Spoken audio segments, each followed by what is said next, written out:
Fala pessoal, sejam muito bem-vindos ao episódio 84 do Rural Ventures. O Rural Ventures, para quem não conhece ainda, ele é um podcast focado no agronegócio, onde nós conversamos com os founders, startups, CVCs, VCs, VBs, todos que trabalham olhando para o agronegócio tecnológico. E como nós sempre dizemos aqui, né, Kiran, tudo bem? Tudo ótimo, e você? Tudo ótimo. Como nós sempre dizemos e batemos aqui, não vai existir só agro. Todo agro vai ser tecnológico, já está mais tecnológico e cada dia mais a gente vai ver essa introdução no mercado, né? Dentro e fora da porteira, né? Dentro e fora da porteira. Você puxou essa porque teve uma matéria aí falando essa semana, né? Não. Isso é importante. Nosso convidado também é fora da porteira. Exatamente. Não, e acho que é uma pegada que é super importante. Você me lembrou de um ponto que até numa palestra que eu participei hoje da Microsoft falando sobre inteligência artificial, tocou falando que o agronegócio está bem equiparado à tecnologia dentro da porteira e fora, principalmente na parte financeira, tem uma deficiência muito grande para ser sanada. E aí nisso a gente convida aqui nosso amigo, né, que está aqui, se dispôs a falar com a gente aqui, o Rafa Coelho, CEO da Adiagro. Obrigado por estar com a gente aqui, Rafa. Pô, obrigado a vocês, gente. É um prazer estar aqui nesse lugar incrível aqui, Rural Ventures. E o podcast de vocês já está mais do que consolidado como um dos principais, ou principal podcast do agro, sem dúvida alguma. É um prazer, gente. Obrigado, obrigado. E aqui, galera, a gente vai falar um pouquinho da Adiagro, que tem uma chamada interessante, que é conheça o crédito do agro de uma forma realmente justa. Então, aqui antes da gente entrar, né, Rafa, dentro da própria corporação, a gente gosta de saber a raiz, né, do cara que veio tá empreendendo na tecnologia no agronegócio, porque na grande maioria das vezes ele tem um pezinho lá no barro, né? Então, se você puder contar pra gente. É interessante porque eu tenho o pé no barro, sem dúvida alguma, mas vou te falar que não é tão pé no barro como talvez boa parte das pessoas que estão empreendendo dentro do agro. Eu sou um cara pé no barro, mas eu sou o cara mais financista do agronegócio. Eu sou me apresentando aqui, então eu sou de Campo Grande, Mato Grosso do Sul. Sou filho de produtores rurais, pelos dois lados da família, tanto meu pai é produtor rural quanto minha mãe é produtora rural. Legal. Meu pai é o paranaense que foi parar em Mato Grosso do Sul para comprar terra lá e acabou ficando, nunca mais saiu de Mato Grosso do Sul.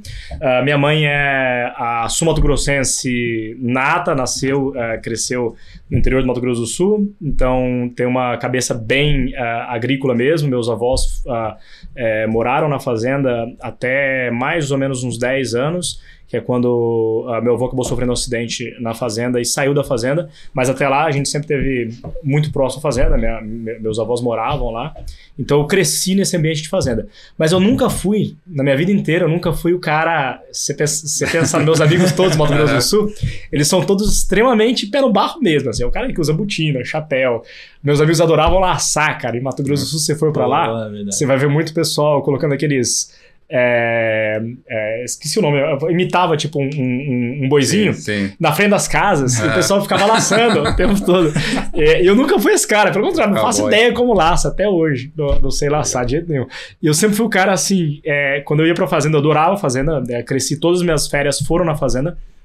Mas eu era o cara que ficava mais dentro de casa, saía pra ir no mangueiro pra ajudar, mangueiro, né, que a gente chama mangueiro, acho que o pessoal aqui de São Paulo chama curral, pra ajudar a marcação de gado, vacina, tudo mais. Sempre fui super participativo, mas nunca fui o cara pé no barro mesmo. E aí eu vim para São Paulo para fazer faculdade de administração de empresas, eu fiz INSPER aqui, e eu queria trabalhar no agronegócio, mas eu não queria trabalhar no agronegócio, de novo, pé no barro. Eu não queria... eu queria trabalhar na área financeira do agro. E o primeiro lugar que eu trabalhei quando eu me formei foi a Dreyfus, a LDC. Eu fui trader de commodities lá, fui trader de café lá.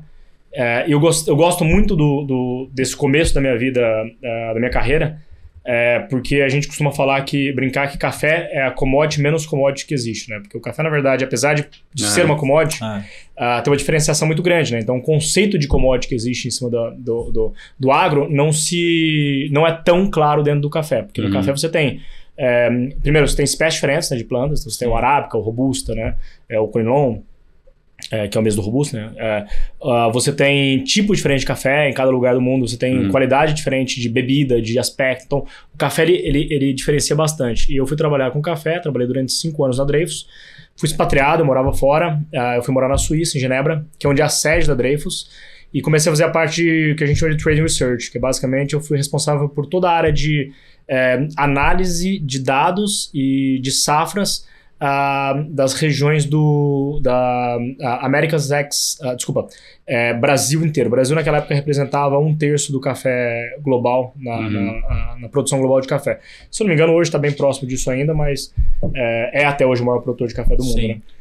E eu fui responsável pela toda a parte de Trading Research, de análise de safra do Brasil. Então, a gente tinha uma equipe bem grande aqui no Brasil, acho que a Dreyfus tem até hoje, de agrônomos que ficavam rodando o Brasil medindo safra agrícola. Então a gente ficava medindo mesmo, cara. Literalmente contando grão.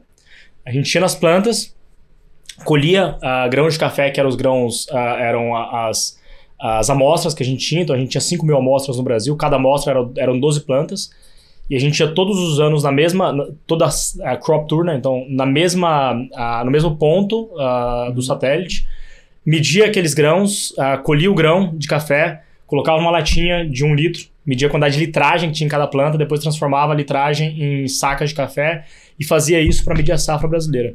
Eu fiz isso durante 5 anos, voltei ao Brasil, comecei a trabalhar, comecei a entrar um pouco mais na parte de trading, e aí sim, começando a tradar, e eu fazia bolsa de Nova York, aí depois de 5 anos eu decidi sair para montar meu fundo de investimentos. Na época a gente montou um Venture Capital, legal. Que foi um dos primeiros venture capitals desse mundo moderno de VC, foi em 2012. E aí a gente montou a W7, que foi um fundo que investimos na época em 4 empresas. Focado em agtech ou não? Zero. É interessante porque a minha visão era exatamente... Eu e meu sócio, o PV, o Paulo, que hoje inclusive também está no agtech, né? Ele está na Hectare. E o PV falava muito uma coisa que era... Eu e o PV a gente conversava muito sobre isso. A gente falou assim, PV, a gente precisa, cara, que esse fundo, em algum momento, invista em agtechs. Só qual que era o problema? Naquela época que não existia... Primeiro, o mercado de VC era muito incipiente. Nós estamos falando de 2012. Né? Sim. Era muito incipiente. Então, você não tinha espaço para você ter um fundo setorial. Não. Então, nosso fundo ele era focado... Chamava W7, que era web, né? E 7, que eram 7 sócios. Tá. Até hoje, 7 é o número da minha vida. Assim, absolutamente tudo na minha vida soma 7. E aí a gente tocou um lado muito mais web. Naquela época acabava que o web era o começo do e-commerce no Brasil, né? Mas não, começo da maturação do e-commerce no Brasil, então a gente acabou investindo muito em empresas de e-commerce. E a gente investiu em 4 empresas. Em 2015, se eu não me engano, a gente fez uma fusão, na época com a A5. Acabou se tornando a KPTL, ou Capital, né? Que é um fundo super grande hoje em dia. E a gente continuou sócio da empresa. Decidimos sair, eu e meu sócio, em 2016, para fundar minha primeira startup. Que é uma startup. Desculpa, no meio do caminho foi interessante que a gente investiu em várias. Eu vou fazer um parênteses aqui, acabei passando rápido. Tranquilo. No meio do caminho a gente investiu em algumas empresas, né, como eu falei. Uma das empresas é uma empresa que chama BB Store, que na época era a maior empresa de artigos infantis do Brasil, o maior e-commerce de artigos infantis do Brasil. Eu acabei assumindo como CEO do BB Store. É uma história até à parte, porque a história foi super longa. Eu fiquei 1 ano como CEO, fazendo todo o processo de reestruturação da empresa, demissão das pessoas, até a empresa... o objetivo de levar a empresa para a lucratividade. Na época ela gastava muito dinheiro mensal. E aí eu saí depois de 1 ano, a empresa praticamente no break-even, então foi super bom. Foi uma tarefa muito interessante para mim, para minha pessoa física, né? E para o fundo, obviamente, como entrega de valor para o fundo. Mas como pessoa física foi legal, porque eu era super novo. E eu lembro que eu entrei no meu aniversário, 23 de abril, e eu saí no meu aniversário, 23 de abril. Então foi exatamente 1 ano que eu fiquei na empresa. E aí depois a gente saiu, aí eu decidi sair, eu e meu sócio, o Bruno, para a gente fundar a minha primeira startup fora do fundo, que é a Monkey Exchange, que virou um dos maiores, atualmente o maior empresa de desconto de recebíveis da América Latina, né? Uma empresa de supply chain financing, cresceu bastante, hoje tem funcionário pra caramba, tem um faturamento super relevante, foi um case super legal. Eu fiquei pouco menos de 2 anos na empresa, desde sair, porque eu queria voltar pro meu business original, que era justamente a minha vida, na verdade, original, que era o agronegócio. E aí, pensando um pouco na conversa que eu tinha com o PV, na época da W7 lá, que a gente falava, vamos investir em agtech. Era o momento meu de vida de investir em agtech. De falar, cara, é a hora de eu fazer o negócio que eu acredito mesmo. E aí foi legal, porque eu acho que a experiência que eu tive na Dreyfus de análise de safras agrícolas para conseguir identificar, quantificar, criar modelos quantitativos que pudessem definir preços, Sim. me levaram ao projeto que a gente tem hoje. Então foi um pouco disso. E o café você não pensou? O café tomo pra caramba. Mais do que nunca aqui, mas o café, a gente tá entrando em café agora no final do ano, mas sempre foi a cultura que pra gente era uma cultura que a gente gostaria de ter. Que o Hectare começou como marketplace de café, né? A Hectare começou, exatamente. Pra mim, eu tinha muito interesse em entrar no mercado de café. Qual que era o problema? A Diagro, né? Que começou com outro nome, a gente pode falar um pouquinho disso depois, é uma empresa que nasceu utilizando imagem de satélite com machine learning para gerar dados para o agronegócio. Qual que é o maior problema de você gerar dados? Você precisa ter crescimento vegetativo, você precisa ter várias coisas que tenham mudanças relevantes que o machine learning consiga interpretar para calcular uma produtividade, entender o que está sendo plantado ali. E o café, você tem um problema muito grande, é uma cultura perene. Então, toda mudança que você tem no café, com exceção de poda, obviamente, que é super comum no café, você não vai ter tão relevante, você não vai enxergar isso tão facilmente com satélite. Então, a gente sempre teve em mente que demoraria mais tempo para a gente conseguir criar modelos que pudessem ser levados ao café. Eu acho que hoje a gente está pronto para isso. Por isso que eu estou te falando. No final do ano a gente vai ter agora um modelinho de café pronto. Mas usando o quê? Drones? Ou não. Usando satélite? Continua o mesmo modelo, machine learning com satélite. A diferença é que hoje a gente usa 5 satélites diferentes. E o legal é que a gente criou um modelo nosso que a gente consegue hoje padronizar as imagens de satélite. Então você tem satélites completamente distintos, né? Depois vocês me falam com detalhe que eu posso entrar, né? Então, por exemplo, você tem satélite que tem resolução espectral diferente uma da outra, você tem resolução espacial diferente uma da outra, você tem resolução temporal diferente uma da outra. E a gente criou hoje os modelos, que nosso modelo especificamente chama Venom, que ele consegue padronizar tudo isso e ele transforma todos os... Ele basicamente vai close the gaps. Ele pega os gaps entre as imagens satélites e ele cria... E ele chama Venom justamente por causa disso, porque na verdade ele é o quê? A gente começou com o Snake, que imagina que você imagina o seguinte, se você empilhar diversos talhões agrícolas, certo? Normalmente os talhões do Brasil são próximos a serem redondos. Não é redondo, né? Mas é diferente do americano, por exemplo, que é bem quadrado, né? Se você pegar esses talhões redondos e empilhar um em cima do outro, você concorda que ele vai parecer uma cobrinha? Então o primeiro modelo nosso chamava Snake. Até hoje, na verdade, 100% dos nossos inputs no machine learning são snakes. E aí, depois a gente falou, agora a gente precisa tirar o veneno da cobra. E aí virou o Venom, que é justamente o que consegue transformar as snakes em dados padronizáveis ou em informações padronizáveis que possam ser usados dentro dos outros modelos.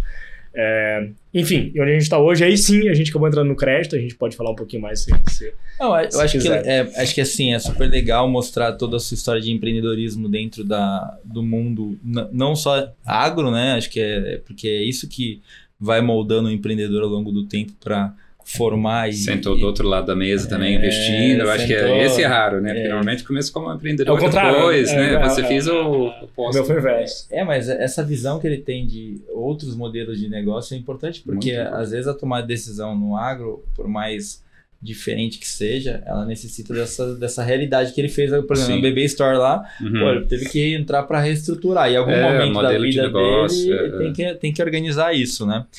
Eu queria resgatar um pouquinho aqui, Rafa, na verdade é o seguinte, então dado que depois que você saiu da Monkey Exchange lá, que ficou lá 2 anos, né? Foi isso? Quase 2 anos. Quase 2 anos. Aí como que surgiu a ideia da estrutura que hoje se formou a Diagro, e aí a gente pode contar um pouquinho do nome anterior, e de como que surgiu a ideia e essa constituição até chegar aqui. Acho que é super interessante para a gente mostrar a trajetória do empreendedorismo, porque não é tão simples como todo mundo acha, né? Legal.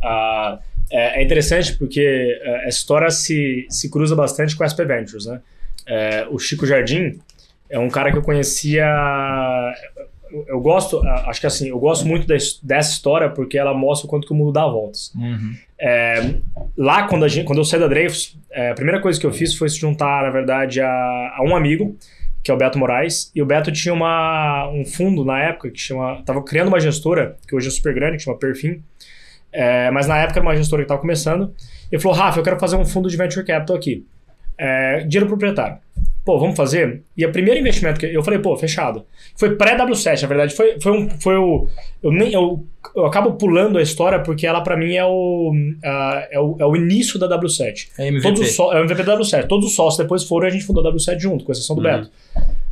Mas o Beto me chamou e falou, pô, vamos investir. O primeiro investimento que a gente fez na época, chamava Infinity Ventures, foi em Seed, que foi um dos primeiros cases de VC do Brasil, que foi um case legal, que a Inseed foi o primeiro grande case de VC, porque ele teve a participação do BNDES, né? Foi o famoso Criatec. Legal. O Criatec 1... Que faz parte agora do Capital. Agora faz parte, exatamente. Por isso que eu falo que o mundo dá tanta tudo volta. ligado, né? E aí a gente investiu, a gente comprou, na verdade, um percentual super relevante, quase 50% da Inseed, como fundo, como Infinity Ventures. E nesse momento, a gente começou a ter uma relação muito próxima aos fundadores da Inseed. Então, o Francisco Pérez, que hoje é o cara do Banco Alfa, o Junqueira, que é hoje da Capital, né, da Capital, o Chico Jardim, que era o responsável pela parte regional de São Paulo, e a gente ficava todo mundo no mesmo andar, ali na Mauri, né, no 5º andar, e a gente tinha um escritóriozinho ali dentro. Hoje não existe mais o prédio, acabou virando um prédio maior, era um prédio baixinho, tinha 6 andares, e a gente ficava junto. Então, assim, eu tive uma relação muito próxima com o Chico naquela época, então a gente criou uma relação quase de amizade ali naquele tempo. E aí, quando eu tava na Monkey, o Chico começou a conversar com a gente, conversava muito, almoçava muito com o Chico e tal. O Chico começou a falar assim, pô, Rafa, vamos montar uma coisinha juntos, cara? Vamos montar. E chegou um dia que ele falou assim pra mim, Rafa, é o seguinte, cara, eu tô com um cara aqui interessado em fazer um projeto, que, pô, é muito... O cara tá querendo criar um projeto de... Como se fosse, um projeto de AP, agricultura de precisão, né? Com imagem de satélite, tipo, uma coisa que a gente já conversou no passado, você gosta bastante. Cara, você não quer virar conselheiro da empresa? Conselheiro independente. Falei, pô, Chico, deixa eu conversar com o cara, tá? Eu gostei da ideia do business e virei conselheiro independente dessa empresa. Na época era a Agronal. A Agronal tava nascendo. Era a ideia do meu ex-sócio, né? Do Antônio, que ele tinha criado essa ideia e era uma empresa de agricultura de precisão. E eu lá, como conselheiro, comecei a bater muito na tecla. Gente, o foco tá errado, cara. A agricultura de precisão é um mercado que já tem bastante gente fazendo, você tá entrando no mar vermelho. Vamos começar a puxar pro B2B? Vamos sair de vender um produto para o produtor rural e vamos começar a vender um produto para o business, né? A empresa. Porque é o seguinte, eu lembro certinho, foi interessante, na época, meu avô ainda era vivo, e eu fui falar com meu avô, falei assim, pô, avô, a gente tem quero te vender um negócio que... eu vou vender pro avô, claro, MVP. Quero te vender um negócio que é o seguinte, pô, você vai olhar com imagem de satélite, eu vou conseguir dizer como é que tá a sua produção agrícola, o quanto você plantou. E meu avô olhou pra mim e falou assim, mas cara, eu sei quanto que eu plantei. Você quer me vender pra dizer quanto eu plantei? Eu disse, não, vou, veja bem, mas é que você vai poder pegar esse dado, levar pra um banco, por exemplo, pra melhorar o seu índice de crédito. Pô, mas eu não preciso disso hoje. Já conhece, eu posso chegar no banco, eu tenho relação com o meu gerente. E aí ficou um negócio assim, eu falei, cara, faz sentido. E aí eu comecei a bater na tecla de que, aí como conselheiro ainda, né? Cara, a gente precisa entrar no B2B. E aí, na época, a gente batia muito na tecla e tal. E aí chegou uma hora que o Chico, durante uma reunião de conselho, falou assim, Rafa, você não quer pensar num business de B2B mesmo, você tocar esse business dentro da empresa? E aí, na época, o meu sócio da época falou assim, pô, você não quer virar o CEO da empresa e assumir essa posição e tocar esse business de B2B? Falei, pô, cara... Deixa eu pensar, minha empresa, né, tem 1 ano e meio de empresa, a empresa tá indo super bem e tal, imagina, eu não vou largar minha empresa. Aí começou a matutar aquilo e, cara, chegou um dia que o Chico veio pra mim e falou assim, e aí, pula pra dentro ou não? Eu falei, pô, então vamos, cara. Aí fui e comecei a assumir como CEO na empresa da época da Agronal e falei, cara, pô, tem muita coisa aqui que não faz sentido com relação ao modelo de negócio que a gente tava tocando e tal. Vamos começar a mudar o modelo de negócio, já que a gente vai entrar para o B2B, vamos pensar em modelos mais escaláveis, a gente usava muito estatística. E eu conheci um pessoal na época, isso 2017, final de 2017 e 2018. Final de 2017, novembro de 2017, eu entro na empresa.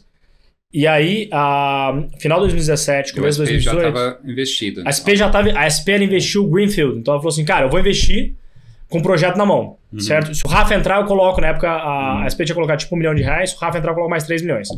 E aí eu entrei com o commitment da SP de investir mais 3 milhões de reais. Ou 2 ou 3, tá? Talvez eu esteja falando números um pouco... foram 4 total da SP naquele momento. E aí a SP fez o commitment de investimento, comprometimento de investimentos, E eu entrei. E aí comecei o projeto. E aí, nessa época eu conheci 2 caras que estavam saindo do MIT. E eles tinham, que é o Heitor e o Tadeu, eles tinham acabado de sair do MIT, eles fizeram o mestrado dele no MIT. Falaram, cara, é o seguinte, nosso trabalho de mestrado foi utilização de imagem de satélite com machine learning para a identificação de safras agrícolas no Brasil. Falei, bicho. Que mais? Não, cara, esquece. Você não fala mais nada. Senta aqui. E aí eu falei, bicho, vocês não topam ser sócio? Eles falaram assim pra mim, pô, Rafa, a gente tá montando nossa empresa, cara.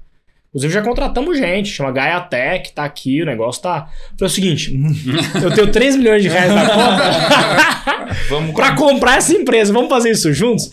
E os caras falaram, pô, calma aí. Aí a gente sentou, foi super legal, a gente fez uma troca de ações. Bom, final das contas, long story short, eu comprei meu sócio na época, que era o Antônio. O Antônio acabou saindo da empresa, 100%. Eu trouxe esses meus sócios, novos sócios, né, para dentro da empresa. Sim. A gente fundou um projeto novo, no qual a gente começou a transformar a empresa da estatística para o machine learning de verdade, deep learning na verdade, né? E começamos a entrar num jogo bem diferente. O Eric, que é meu cofundador da empresa nesse projeto, pulou para dentro, foi quando eu conheci ele, né? E ele falou o seguinte, cara, a gente tem uma puta ideia boa na mão, perdão do palavrão. Não, tá tranquilo. Mas a gente... mas cara, é o seguinte, eu preciso de dado, bicho. Nós temos aqui, pô... Eu preciso ground truth, né? Não dá pra você criar Sou cientista de dados, eu preciso de dados. Eu não consigo criar uma modelagem aqui se não tiver uma excelente quantidade de dados, uma quantidade de dados incrível. E a gente começou a ir atrás de dados. Bom, final das contas, a gente... final de 2018, mais ou menos, a gente começou a conversar com o pessoal do BTG Pactual e o pessoal da FitPart, que são 2 investidores nossos hoje. Eles fizeram uma proposta de investimento na empresa. A gente, naquele momento, a gente falou, cara, agora é a hora da gente começar a escalar o negócio. A gente mudou completamente o business, né? A gente saiu do business de B2C ou B2F, como o mercado fala, né? Business to farmer, para entrar no mercado B2B. Eu comecei a fazer conversa com diversos players do mercado. Então, desde Dreyfus, que é onde eu era, né, tinha trabalhado há alguns anos, até outras empresas do setor, bancos, por aí vai, pra gente começar a entrar efetivamente no business. Olha, amigão, o produtor não precisa do meu dado, não precisa saber o que ele produz, mas o banco precisa. Pô, e se eu começar a vender o dado pro banco? E aí foi quando a gente começou a trazer um produto bastante diferente pro mercado. E aí o machine learning... Esse foi que ano, mais ou menos? Isso foi final de 2018. Final de 2018. Aí a gente começou as modelagens que a gente tinha. O BTG entrou em final de 2018 na empresa como investidor. Foi quando a gente começou efetivamente com dinheiro aí do BTG. A gente tinha o dinheiro lá da SP Ventures inicial. Com o novo dinheiro do BTG a gente começou a contratar. Começou a crescer a empresa. Sendo uma empresa pequenininha. Que ficava em São José dos Campos, né? O começo da empresa foi em São José dos Campos. Eu trouxe em 2018 a empresa para São Paulo. Em São Paulo a gente começou a contratar. Quando eu desfiz a sociedade com esse meu sócio ficou com os funcionários de São José dos Campos. Eu comecei uma empresa do zero em 2019. Por isso que eu costumo dizer, para mim, eu considero que a data da fundação da empresa foi 2019, porque ela literalmente nasceu do zero. Eu não tinha um funcionário em 2019. A gente começou do zero. Mentira, pra não falar que eu não tinha um, eu tinha um, que era o nosso cara que tá até hoje conosco, que é o cara de CS. Que é um cara incrível, que é o Wesley, que trabalha até hoje conosco. Mas naquele momento eu só tinha ele. E a gente começou a contratar a empresa inteira novamente em São Paulo. E aí dali pra frente o business começou a acontecer. A gente demorou um ano para que a primeira modelagem pudesse efetivamente existir, porque machine learning é isso, né? Altamente dependente de uma grande quantidade de dados. Sim. Demorou um ano para a gente conseguir garantir esses dados todos e garantir que a gente pudesse ter uma quantidade de dados que fosse necessária. E o nosso primeiro modelo nasceu em novembro de 2019. E aí, dali pra frente, a empresa começou efetivamente o que é hoje. E aí a gente decidiu mudar, fazer o rebranding da empresa. Saímos do nome Agronal por 2 motivos. Um, porque realmente não fazia sentido. Era uma empresa que eu tinha uma sociedade diferente daquela, lá atrás. Então eu queria... Também, foi uma quebra de ciclo, né? Acabou, meu sócio ficou com os funcionários da empresa antiga. Então, pra mim, nada mais justo do que eu também deixar aquele nome de lado. O nome acabou morrendo. E segundo, a gente começou a entrar no mercado de crédito agro. E eu posso contar um pouquinho mais da história em detalhes depois. Nesse momento, eu lembro certinho, eu cheguei uma vez numa revenda agrícola, interiorzão de São Paulo, e o cara foi escrever meu nome, né, Agronal. Ele escreveu, quando imprimiu lá, né, Rafael Coelho, Agronal, NAL. Aí eu falei, cara, nunca parei pra pensar que o nome em inglês, né, Now, né, não fosse ser tão fácil. Aí eu falei assim, o que a gente fez? Primeira coisa que a gente fez, compramos o domínio, agronow.com.br, direciona esse domínio pro Agronow, né? E depois a gente começou a pensar, cara, vamos fazer um nome que fosse de verdade brasileiro e que explicasse tudo que a gente é, né? E aí a gente começou, enfim, fizemos um rebranding, contratamos na época uma pessoa, o Pedro Matalo, que foi um cara incrível no processo de decisão da marca. E aí refizemos a marca em 2021 e aí desde então a gente usa a marca Adiagro. Então você está desde 2021 com esse nome? Com esse nome Adiagro, exatamente. Legal. 2 aninhos aí de nome. Foi fácil escolher o nome? Pô! Foi fácil escolher Rural-Vet? Foi fácil, realmente foi fácil. Não, foi nada fácil, cara. Eu lembro que a gente começou a discutir como é que seria o nome, né? E aí, cara, esse nosso era designer, nome de filho, né? É nome de filho, pô. Nome de filho. Eu te falo, eu tenho 2 e um tem 20 dias, então pode ser. Cara, a gente começou a discutir como é que seria o nome e aí a gente começou aí com esse designer nosso, que é o Pedro. E ficou, ele trazia vários nomes pra gente, assim, os nomes que eu falei, cara, não tá fazendo sentido, porque todos os nomes ele queria que soasse algo mais parecido com banco. E eu falava pra ele o seguinte, cara, deixa eu te explicar uma coisa, a gente não é banco, a gente não vai ser banco, a gente não vai dar crédito. A gente é uma empresa que tem dados para o crédito, entre outras coisas, mas a gente não vai ser um cara de crédito. Então, bicho, não tem que soar como banco. E aí começou a pensar vários nomes e tal, aí ele começou a fazer nomes paralelos com, por exemplo, com agro em si. Então, pô, a marca, por exemplo, de vocês, verde, né? Tem tudo a ver com agro, né? Claro, né? A folha e tal. Pô, e se a gente colocar o nome tipo green é uma coisa, ou... não, cara, tem que ser em português. Não, e se a gente usar a marca verdinha? Começou a criar, até que chegou um dia, cara, eu juro, era noite. De agro. Era noite, cara. Tava noite pra caramba. Aí ele começou a falar, falou assim, Rafa, você quer que a marca comece com o quê? E, cara, se possível, vamos começar a marca com A. Tem que ser A de agro, né, bicho?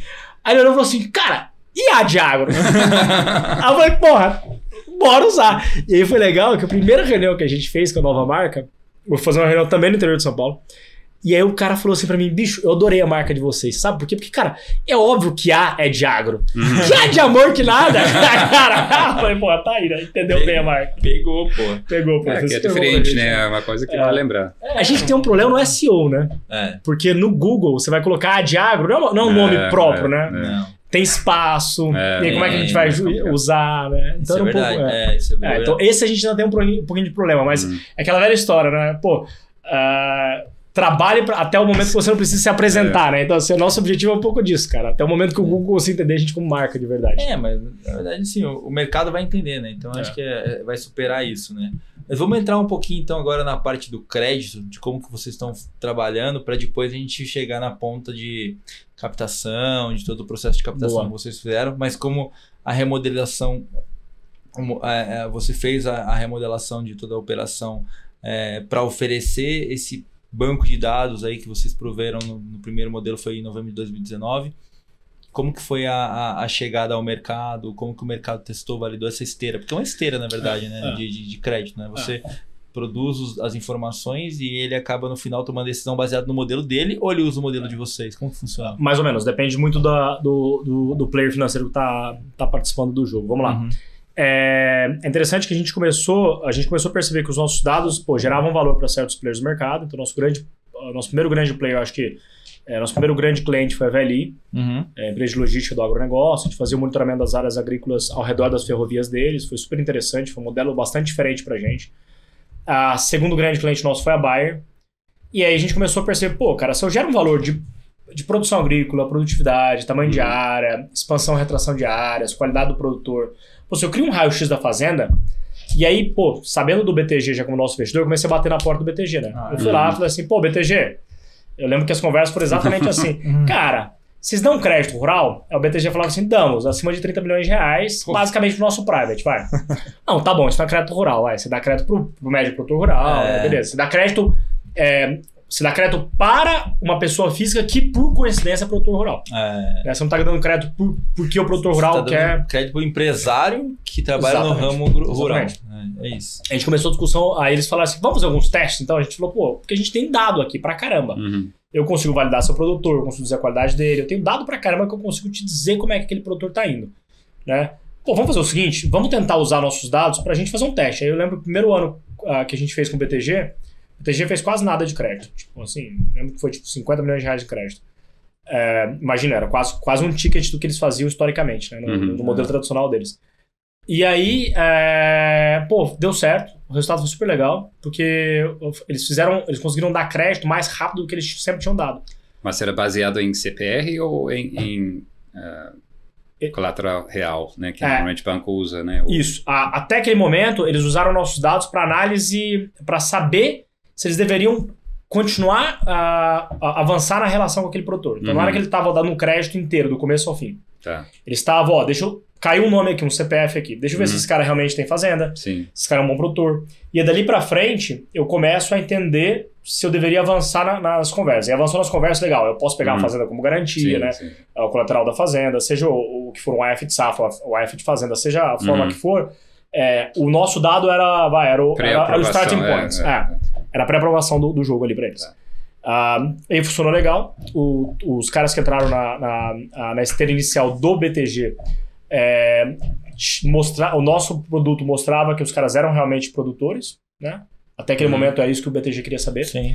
A gente começou a bater, BTG, vamos fazer uma coisa um pouco mais moderna aqui, né? Vamos tentar criar uma esteira que fosse digital do começo ao fim. E aí a gente começou a trabalhar nisso. Então aí a gente começou aí sim incorporar ferramental dentro dessa esteira do BTG, que ainda dependia bastante de gente, para começar a fazer um projeto aí sim mais moderno. Falar, cara, nosso sonho grande era eu queria dar crédito, em 5 dias o crédito está disponível na conta do produtor. Né? Hoje a gente consegue antes disso. E aí foi super legal, porque o BTG começou a apostar muito.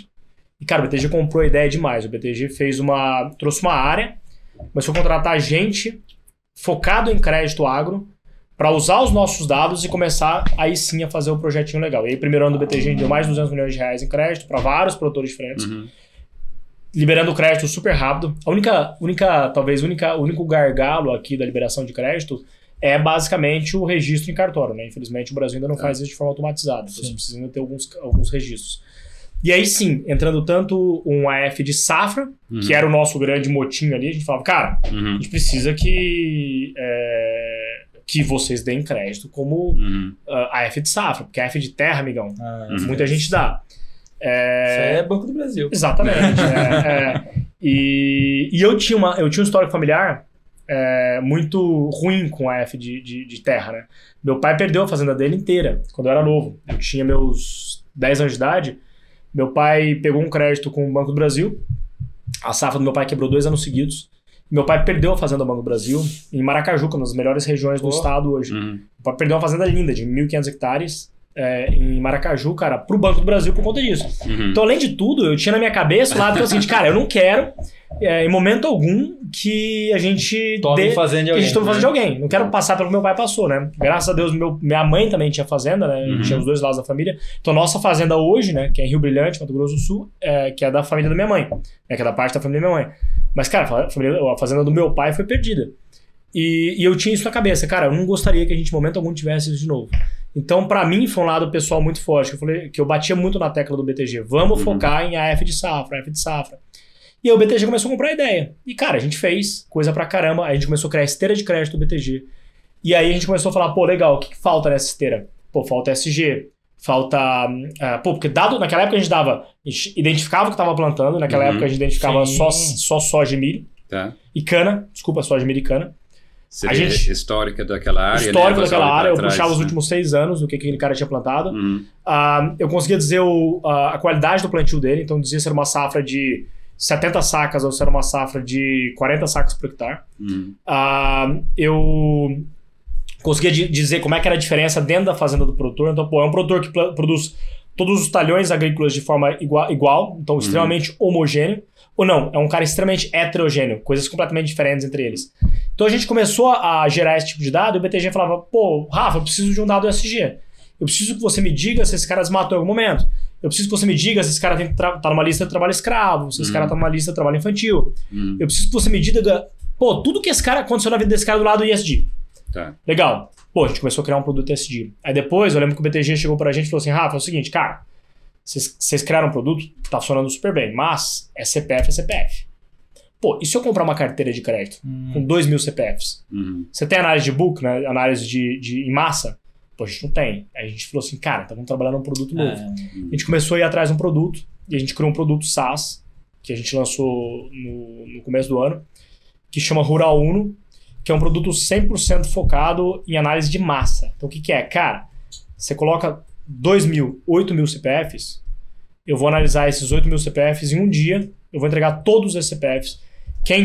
Aí você pode dentro do nosso sistema, você pode colocar os seus parâmetros de crédito. Então, por exemplo, eu dou crédito para produtores que tenham produção agrícola acima de 1.000 hectares, que necessitem pela região que ele está, de um custeio acima de 5 milhões de reais ou até 5 milhões de reais, que tenham um índice, um scoring que a gente faz hoje de produção acima de 70%. Então você coloca toda a parametrização sua. Região, você escolhe. Região, tudo. E aí quando você coloca os 8.000 produtores, 1.000 produtores, seja quantos forem, a gente já dá, dentro do nosso produto Rural Uno, já seleciona todos os caras, coloca isso no mapa, faz uma análise de carteira composta, carteira mesmo, falando, são esses caras que eu consigo te dizer que são caras bons, e se você der crédito para todos esses caras, a sua carteira, e não um produtor específico, mas a sua carteira vai ter um risco X.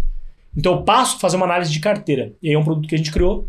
E a gente começou a vender esse produto para outros players, claro. E aí sim, a gente começou, o nosso primeiro outro player que usou nosso produto foi o Banco Alfa, desculpa, que foi comprado recentemente pelo Safra. Depois a gente começou a vender para fundos. E a primeira gestora que comprou o business foi a Suno, com o produto da Snag, né? O Snag 11, que é o produto de crédito. O produto é o fundo, é o Fiagro da Suno. A gente começou a vender esse produto para outros players que queriam usar isso de forma rápida e massificada. Pô, eu quero criar coisa em massa. E aí foi quando a gente começou o produto Rural Uno, que de novo hoje é nosso produto SaaS. Começou quando? 21? Começo desse ano, 2023. Super recente pra gente. Bem recente. Legal. Então, basicamente, vocês têm quantos produtos na prateleira hoje?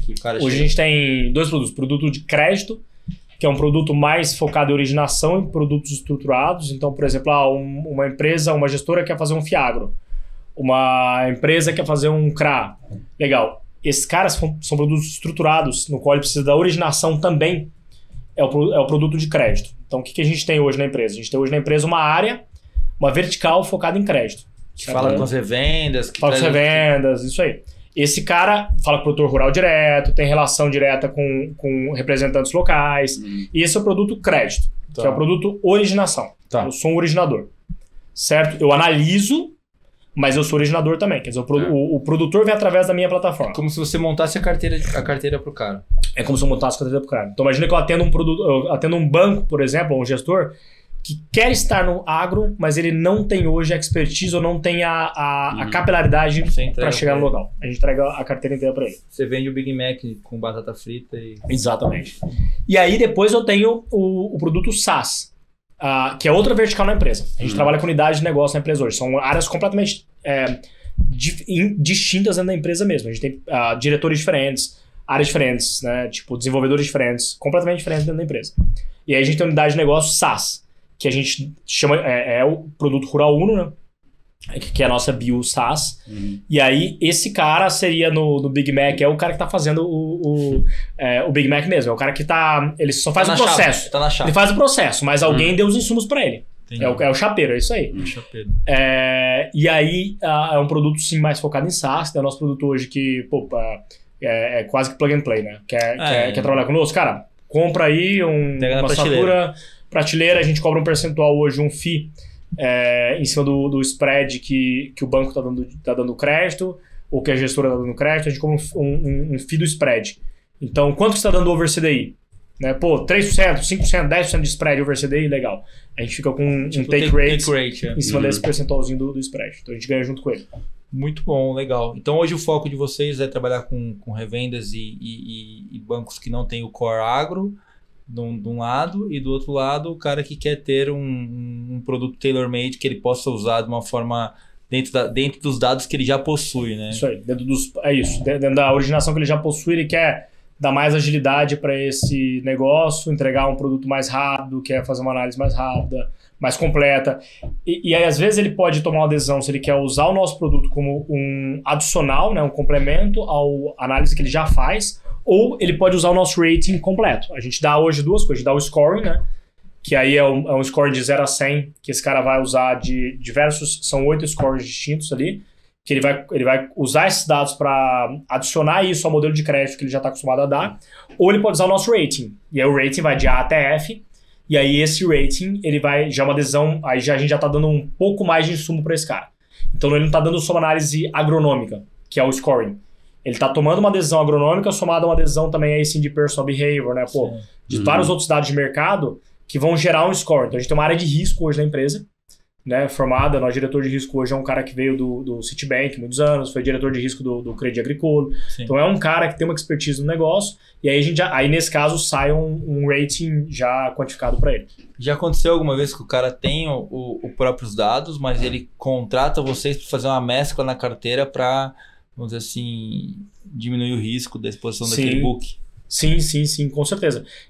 E isso, e também já aconteceu de ter gente que já tem a carteira, já deu crédito e ele quer fazer basicamente um backtesting. Cara, deixa eu ver se os caras que eu tomei default, né, que eu tive na inadimplência, se realmente com os dados de vocês, se eu tivesse usado os dados de vocês naquela época, eu teria tomado default. Então já aconteceu isso. Foi super, cara, foi super interessante, porque o resultado foi super positivo. Então, sim, já teve os dois casos aí. Show de bola. Antes da gente entrar no tema fundraising, pessoal, Kieran, da The Yield Lab Latam, está fazendo um scout, ou seja, buscando startups para que ele possa investir. Né, Kieran? Fala um pouquinho pra gente aí. Isso mesmo, a gente está procurando pré-série A, normalmente, nosso sweet spot. A gente ajuda o startup não só com dinheiro, mas com contatos, né, relacionamento, para chegar e preparar para um série A. Então, basicamente conectar com os fundos lá fora, fazer todo esse intercâmbio de conhecimento aqui. Então, se você que está nos escutando, a gente tem um link que a gente vai colocar nesse podcast aqui para que você possa se cadastrar lá e conversar com o Kieran, com o Nelson, com o pessoal da The Yield Lab Latam. Agora voltando aqui para a de Agro, pô, a gente sabe que vocês acabaram de fechar uma captação recente, né? Conta um pouquinho pra gente como foi essa experiência, porque eu imagino que tenha sido um pouco difícil pelo momento do mercado, né? E também e mostrar um pouquinho dos planos futuros, né? Que você tá aí na frente aí. E só um comentário aqui, pô, eu adoro a marca do Kieran aqui, cara. Pra ver as marcas mais bacanas tem. É um nome que explica muito o que faz, né? Voltando na de Agro, a gente acabou de fechar a rodada de captação, a gente fez uma rodada de captação de 20 mais 8. Por que 20 mais 8? 8 é dinheiro velho, né? Então é o dinheiro dos investidores que já estavam na rodada de captação. E aí só um parênteses aqui, no meio do caminho a gente captou com mais uma pessoa, mais algumas pessoas, enfim, mas um nosso principal investidor no meio do caminho foi o Vitor Nevitz, que é um dos fundadores da Zenvia, né? E, bom, um dos caras, talvez, um dos IPOs melhores IPOs da história da startup do Brasil. E o Vitor entrou na empresa em 2020, se eu não estou enganado. E ele foi um dos principais caras da rodada atual também. Então ele participou ativamente da rodada atual. Ele participou ele foi super relevante na rodada 2020, mas foi um cara que foi extremamente relevante na rodada atual. Então ele foi um dos principais investidores do dinheiro velho aí que a gente tá falando. Esse era um série A, esse último rodada. Essa última rodada foi um série A, e aí esse 8 foi um bridge pro série A. Tá. Então a gente fez basicamente uma rodada ponte até o série A. E aí por quê? Pô, a gente estava num momento de mercado que era um momento de mercado bom, né? Pô, AgTech, expansão crescente, PIB brasileiro, né? Pô, todo mundo falava, quem tá segurando o PIB no Brasil? É o agro no hype maior que existia, AgTech todas famosas, né? Empresas captando aí valuations abissais, então, pô, tudo voando, né? E a gente lá, né? Pô, a gente precisa captar? Não, segura as pontas, segura as pontas, a gente tinha dinheiro em caixa e tal. E aí, cara, chegou uma hora que todo mundo começou a captar. Eu falei assim, cara, esse mercado vai secar. E não porque eu tenho bola de cristal, é porque é muito simples. Se todas as startups... todos os agtechs estão captando, pô, vai chegar uma hora que eu vou bater num fundo, o fundo vai falar, já investi no seu concorrente, já investi no cara, já investi naquele... E aí, na hora que chegar pra mim, eu falar, não tem espaço pra você, porque eu já investi em todos os outros caras do mercado. É verdade. Então, assim, esse é o lado ruim de você ser o second runner, né? Sim. E aí eu falei, cara, não, calma aí, deixa eu começar a ir atrás de captação, acho que tá na hora, né? E aí, todos os caras que eu não considero meu concorrente, mas todos os caras seriam, parceiros ou pessoas que estavam próximos ou nos mesmos... que, de certa forma, batiam no mesmo mercado que a gente, pô, tinha recém feita a captação. E eu comecei a captar. Cara, foi exatamente isso. Bati nos caras e falei, pô, já investi. E aí, assim, e aí o que aconteceu? Aí tava indo bem, a gente começou a ter várias conversas excelentes com fundos, e aí veio o famoso inverno das startups, né? 2022, desculpa. Março de 2022. Cara, março de 2022, o mercado começou a cair na real, que os valuations não faziam sentido. Opa! Pô, SoftBank começou a parar de investir, SoftBank começou a dar prejuízo pela primeira vez, né? Várias das grandes unicórnios do mundo começaram a mostrar que talvez não estava no momento certo, né? Vídeo que a gente viu nos últimos dias, né? O WeWork ontem mesmo pedindo falência. Então, assim, cara, começou a aparecer o mercado que o mercado começou a falar, cara, calma aí. O mercado se retraiu. E foi interessante, né? Que o mercado se retraiu em duas fases, né? A gente passou pela fase 1, a gente vai entrar na fase 2 agora. O mercado se retraiu na fase 1, que foi o seguinte, pô, o Venture Capitalist, né? O VC se retraiu, certo? Sim, falou, cara, tenho dinheiro em caixa, tenho dinheiro para investir, que provavelmente fiz uma captação boa recentemente, captação aí no caso o LP, né, do fundo investidor. Sim. Pô, fiz uma captação forte recentemente, tenho dinheiro em caixa, mas cara, tenho que pensar como é que eu vou alocar esse dinheiro. E dado que a gente está vendo de valuation, aí foi interessante que boa parte das empresas que a gente viu nos últimos anos, dos fundos que a gente viu nos últimos anos, começaram a marcar as startups com 30%, 40%, 50% de desconto. E aí secou o VC.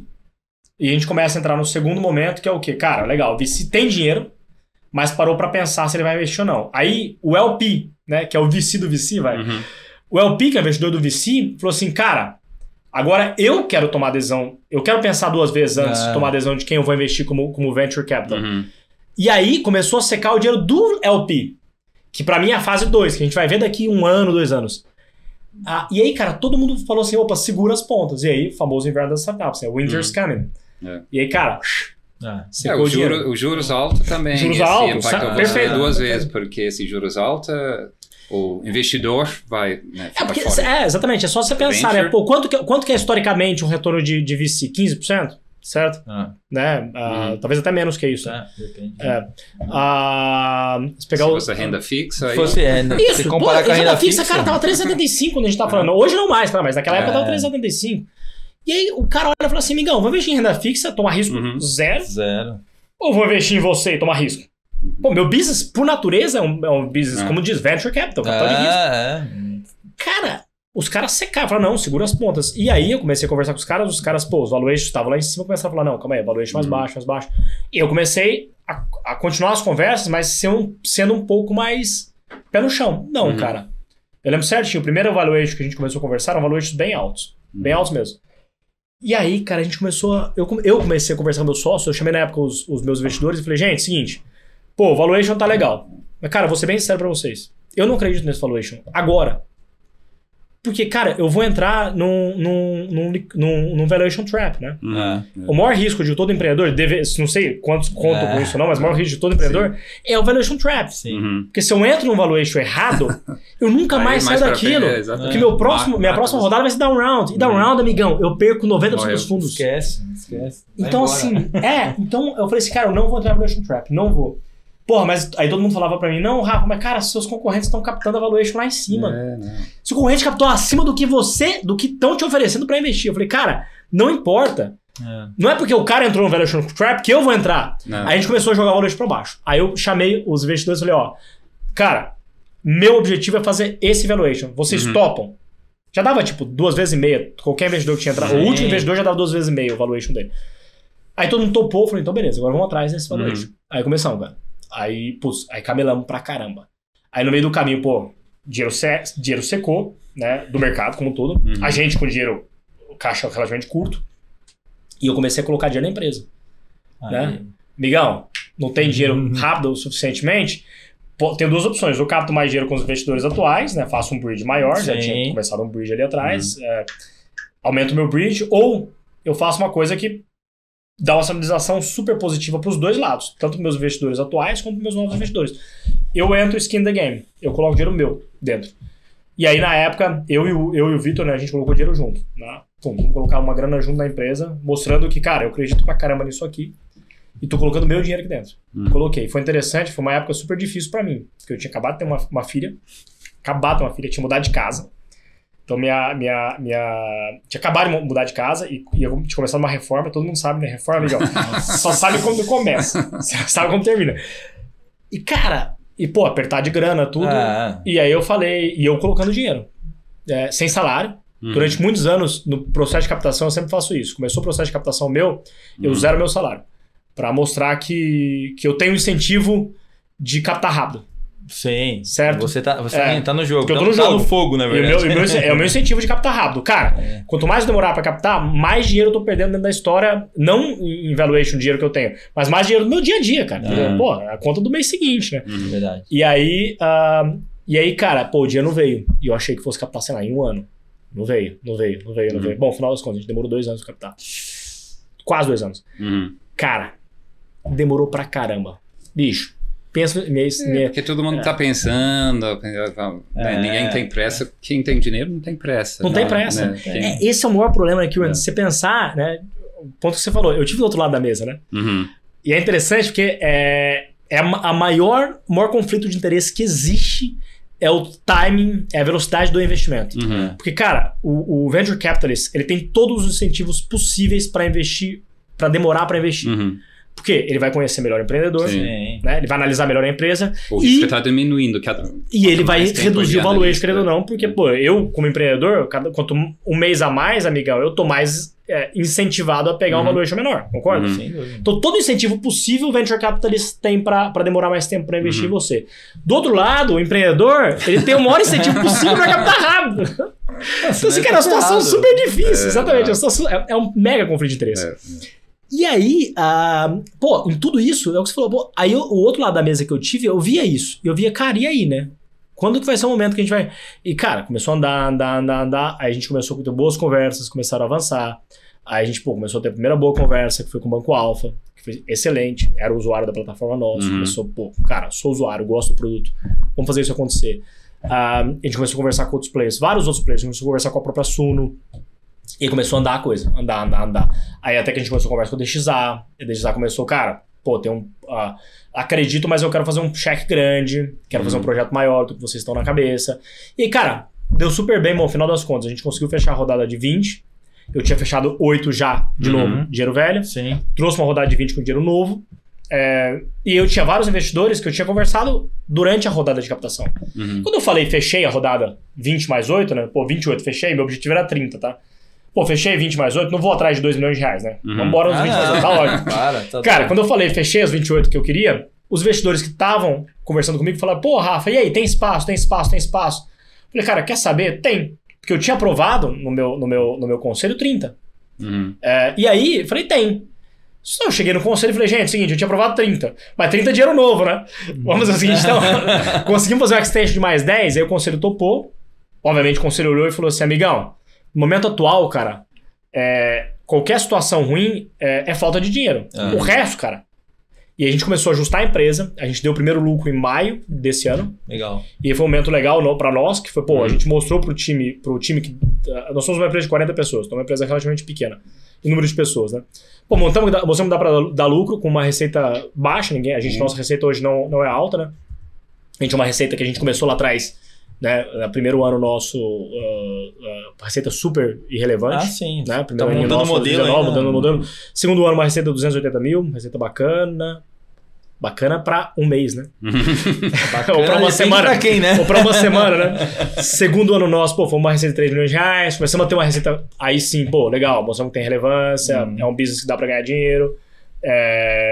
Com naquela época 30 pessoas, então, legal, dá pra fazer com um burn relativamente baixo. Terceiro ano, que é onde a gente tá hoje, né?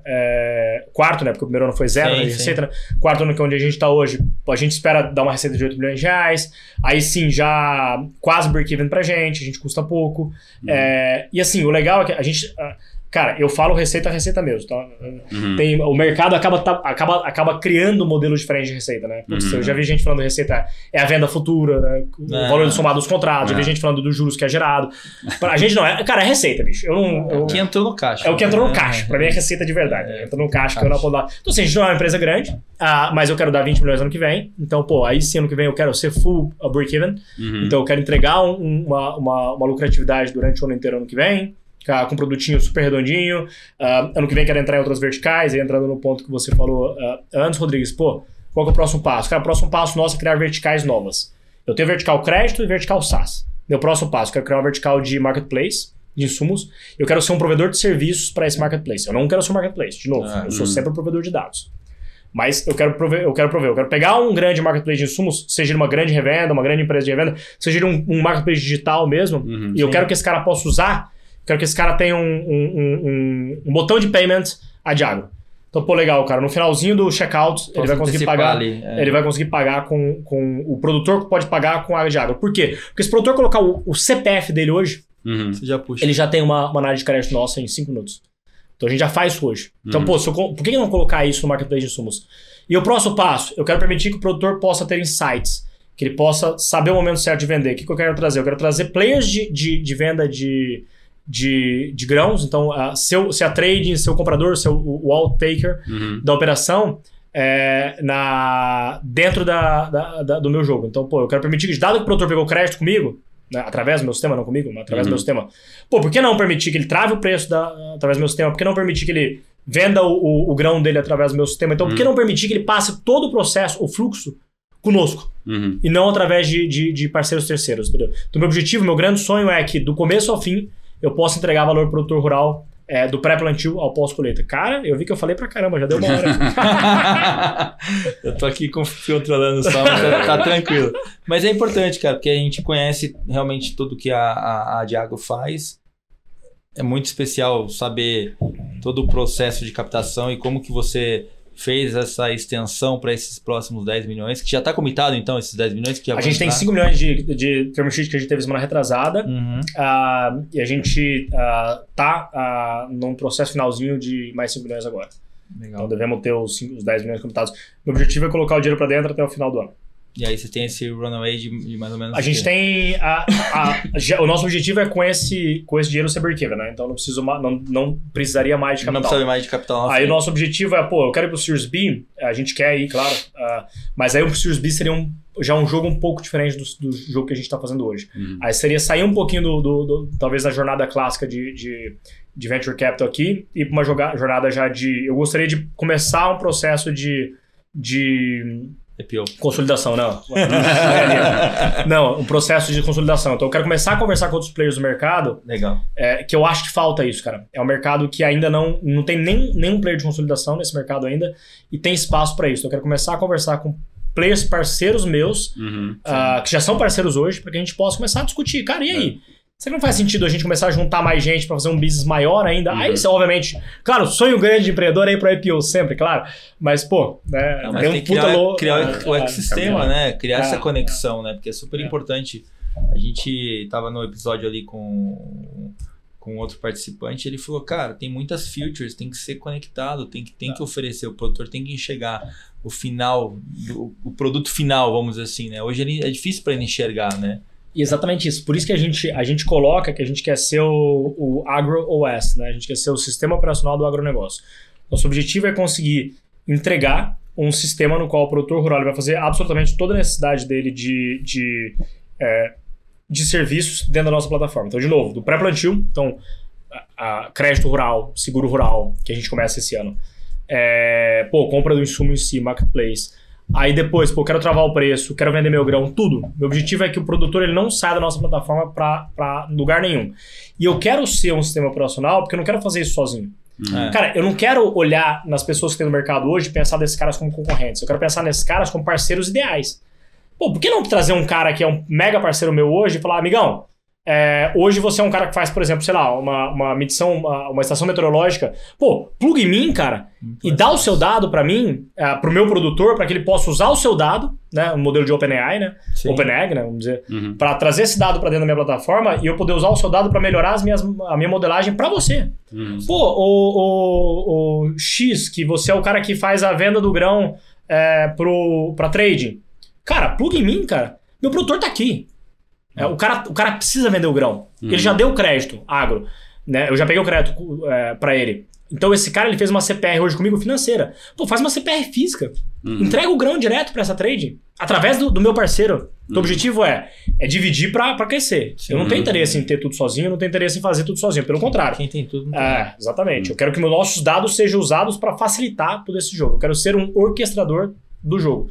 E não ser um cara que vai fazer tudo sozinho. Muito bom, Rafa. A gente está chegando ao final, como você até comentou. E antes da gente finalizar, eu queria que você pudesse compartilhar com as pessoas, com os empreendedores, com todo mundo que está nos escutando aqui, alguns insights que você consome, seja via livro. Eu vi que até postaram no Instagram que você indicou um livro que é a Bíblia, na verdade, né? Então, Ben Horowitz. Então, assim... Tem... o lado difícil das coisas difíceis, Então, tem...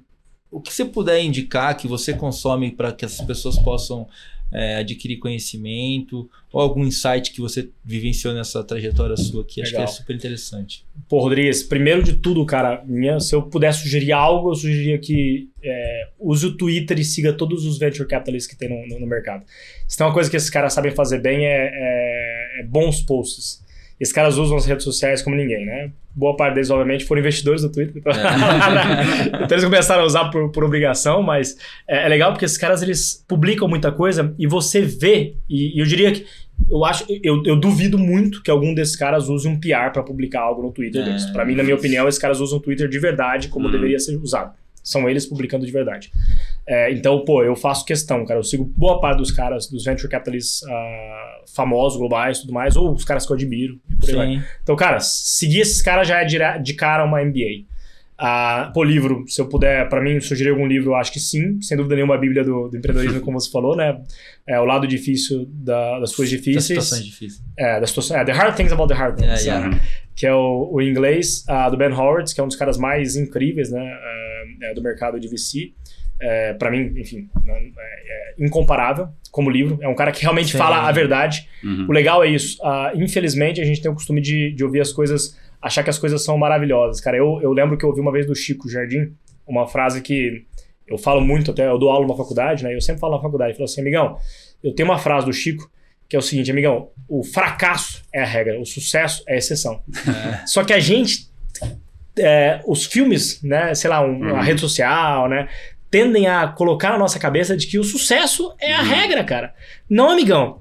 É difícil pra caramba ter sucesso, cara. E eu falo isso. E eu não tenho sucesso, pelo amor de Deus, longe disso. E eu falo pro minha esposa costuma falar pra mim o seguinte, ela fala assim, Rafa, como é que nós estamos esse mês? Porque é o seguinte, ela brinca que a nossa vida é aquele filme do Era do Gelo, que tinha o bichinho lá, o esquilinho, começa a ter o degelo, e começa a encher de água, e o bichinho fala assim, meu Deus, nós vamos morrer! E aí para o degelo. Aí o bichinho fala, nós vamos viver! E aí volta o degelo, fala, meu Deus, nós vamos morrer! Minha esposa fala que a nossa vida é mais ou menos isso. Eu falo assim, cara, tô rico, tô pobre, a gente nunca sabe onde a gente tá. Então assim, cara, a verdade é, amigão, empreender, cara, naturalmente é tomar risco, certo? Acho que esse é né? Lembra, venture capital, né? Capital de risco. Empreender é você ser esse cara tomar risco. Então, bicho, não vai ser avesso a risco pra empreender, amigão, não é impossível. E, cara, tenha certeza, você vai ter, talvez, os momentos mais difíceis da sua vida, mas, cara, eu tô te falando sem ter tido sucesso, sem ter vendido minha empresa. Eu vendi minha empresa lá atrás, tá? O Carry da W7 foi uma venda, né? Eu saí da Monkey, então, assim, cara... eu te garanto, cara, vale a pena pra caramba no final das contas, mas a gente tem que ter uma cabeça de risco e retorno, né? A probabilidade de você dar errado é altíssima, né? Mas, cara, os 0,0001% que dão certo, cara, vale muito a pena. E no final dos contos, a jornada é boa, entendeu? É gostoso pra caramba. Exatamente. O mais legal disso é as pessoas que você lida, cara. Puta, eu adoro fazer relacionamento, adoro conversar com gente. Falo até demais, deu pra ver aqui no podcast. É que o all-in é importante. O pessoal tem que entender que o all-in é importante. É o relacionamento, né? Que a gente sempre fala, relacionamento que é a parte boa, né? Você tem pessoas positivas, optimistas e isso que é importante. É diferente do mercado financeiro, né? Que a gente total. É muito trabalhou. E tem um outro livro que eu brinco que assim, cara, se não quiser ler o livro, lê a capa. O livro chama o seguinte, Never Eat Alone. Assim, cara, nunca almoço sozinho, amigão. Seguinte, cara, o único horário que talvez você vai conseguir pegar as pessoas pra você conseguir ter um momento realmente cara a cara é durante o almoço. Então, cara, faça isso. Marca almoço. Eu marco almoço todos os dias da minha semana com alguém. Todos os dias da minha semana com alguém.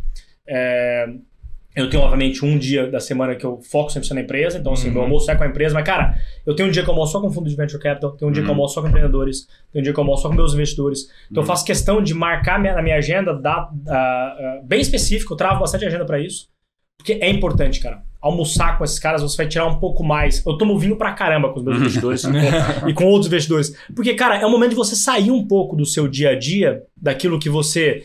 A gente brincou aqui no começo do podcast, perguntei pro Rodrigues, né, como é que vai ser o podcast. Ele falou assim, Rafa, aqui é o lado real do empreendedor. Pode falar o que você quiser. E é um pouco disso, cara. Às vezes você tá acostumado a falar com o investidor e, cara, você se segura um pouco, né? Porque, pô, você não quer. Você vai achar, o cara vai achar que você é um louco, sei lá. Então você se segura um pouquinho. E, cara, talvez na hora do almoço ou num vinho que você vai tomar, é a hora que você vai de verdade saber falar cara a cara com a pessoa, vocês vão se ver de verdade. E teve uma pesquisa que os caras fizeram há poucos anos, eu posso depois te passar isso, o Rodrigues, para você até, sei lá, passar para o pessoal, mas que ele perguntou o seguinte, ele perguntou para vários empreendedores e vários investidores, quais são as coisas que vocês mais valorizam pro empreendedor, no investidor, pro investidor no empreendedor. Enfim, tem lá tempo para investimento, branding do investidor, o branding do empreendedor e tal. E o número um, 67% para empreendedores e 63% para investidores. Era química. Isso era mais importante do que o número 2 para o empreendedor, que era deal terms, então, valuation e tudo mais, né? Que é química. O que é química, amigão? É você conseguir se dar bem com o cara, cara. É você conseguir sentar de novo. É o que eu falo para todo mundo, cara. O que eu mais gosto é de poder sentar com o investidor meu, tomar cerveja com o cara, sabendo que eu quero estar ali e não que eu tô fazendo aquilo por obrigação. É casamento, né? Então, exatamente. Então, case com alguém que você gosta, amigão, que você ame, porque senão, amigão, você tá ferrado. Muito bom, Rafa. Obrigado aí por estar compartilhando com a gente a sua história, que é empreendedorismo puro aqui. Acho que mostra muito bem como é você na vida real, né? E dos riscos que você falou, que a sua esposa comentou, mas eu acho que a gente só muda de patamar dando all-in. Então acho que você deu all-in pra caramba e tá dando all-in, acho que tá no momento certo. E gostaria de agradecer muito por ter participado com a gente, por ter compartilhado essa história de vida e ainda os planos futuros da Adiagro, o seu, consequentemente, né? E também agradecer a todos os nossos amigos e ouvintes que nos escutam lá no YouTube, no Spotify, em todas as redes de streaming. Também na TV fechada, que nós passamos agora junto à BMC. Todo domingo às 7 da manhã, se você ligar lá, não assistam Globo Rural, assistam Rural Ventures, tá? Nós falamos de tecnologia, nós trazemos essas novidades para vocês, para que vocês possam escutar histórias de empreendedores reais que estão mudando a forma como o Brasil produz e alimenta o mundo. E, se quer, vai mudar toda a forma, toda a cadeia logística de combustível que nós estamos vendo no formato nacional hoje, gente. É isso aí, né, Kiran? Chega. Isso mesmo. Ele me deu uma ideia agora para o Valuation Trap. Podia ser um assunto para a gente discutir no próximo vídeo que a gente faz educativo. Vamos falar. Eu acho muito importante. É um erro muito comum, né, do empreendedor. Porque o empreendedor tem também esse interesse em sempre captar valor maior. Né? Esquece. Pô. É isso aí, gente. Até a próxima semana. Obrigado, Rafa. Obrigado, Kiran. Obrigado a vocês. Foi um prazer aqui, bicho. Passou rápido pra caramba. Bom demais. Valeu, gente. Valeu. Tchau, tchau.